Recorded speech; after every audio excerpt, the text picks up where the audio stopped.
कि कोई भी कल्पना आप करो उसको साकार करने के लिए सरकार जब तक वित्तीय संसाधनों की व्यवस्था नहीं करे तब तो भी कोई चीज़ मूर्त रूप नहीं ले सकती। इसलिए माननीय मुख्यमंत्री जी आपको धन्यवाद। और इस बिल्डिंग को सुंदर बिल्डिंग बनाने के लिए जिसने एजेंसी के रूप में काम किया, राजस्थान आवास मंडल के जितने भी हमारे साथी हैं उनको, पवन जी को, पाल जी को और उन सब के इंजीनियर को भी बहुत बहुत धन्यवाद। जिन्होंने अच्छा बिल्डिंग बनाई उनके लिए बहुत बहुत साधुवाद देना चाहिए। मैं अभी हेडिंग पढ़ रहा था, कॉन्स्टिट्यूशन क्लब। कॉन्स्टिट्यूशन जब एनविसेज किया गया था तब कॉन्स्टिट्यूशन क्लब की अवधारणा को लाया गया। जो हमारा लोकसभा का पुराना बिल्डिंग, अब तो नई बिल्डिंग बन गई,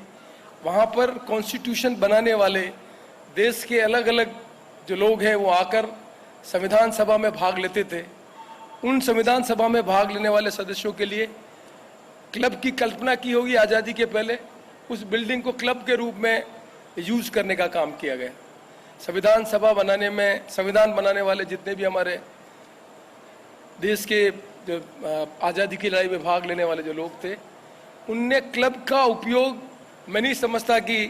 संविधान बनाने के लिए काम किया, पर संविधान बनाने वाला आदमी स्वस्थ रहे उसके लिए क्लब की जो अवधारणा की गई वो अवधारणा आज़ादी के पहले की है। आज़ादी के बाद क्लब का जो कॉन्सेप्ट है वो कॉन्सेप्ट नए रूप में राजस्थान में हम रखना चाहते हैं कि क्लब का मतलब क्या होता है। क्लब का मतलब एक जनप्रतिनिधि चुनाव जीत जाता है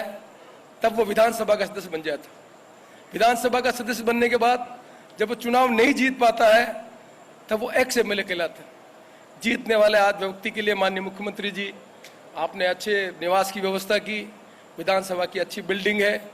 पर जो आदमी क्वालिफाई नहीं कर पाया, जीत नहीं पाया, एक्स एमएलए, उनके लिए कौन सा प्लेटफॉर्म हो जिस प्लेटफॉर्म के बैठकर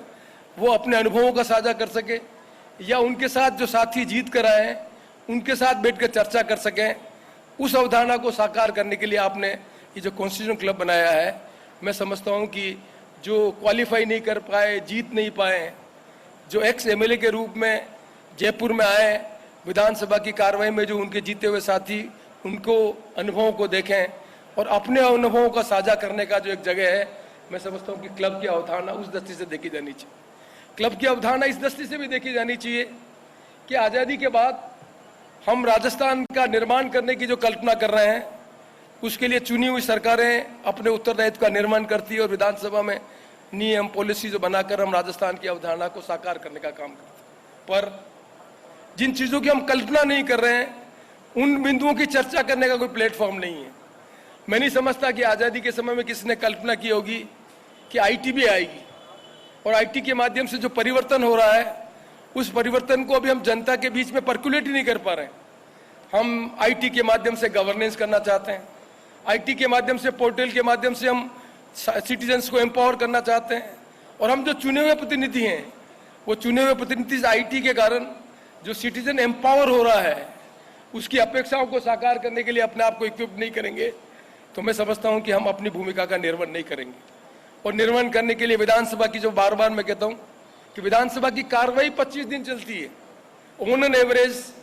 हिंदुस्तान में जो विधानसभाओं की कार्रवाई है उनका जो डेज, नंबर ऑफ डेज है बहुत कम है, एक्सेप्ट दी केरला। अब जो बाकी समय है उस समय में हम कमेटी की जो हमारी फंक्शनिंग है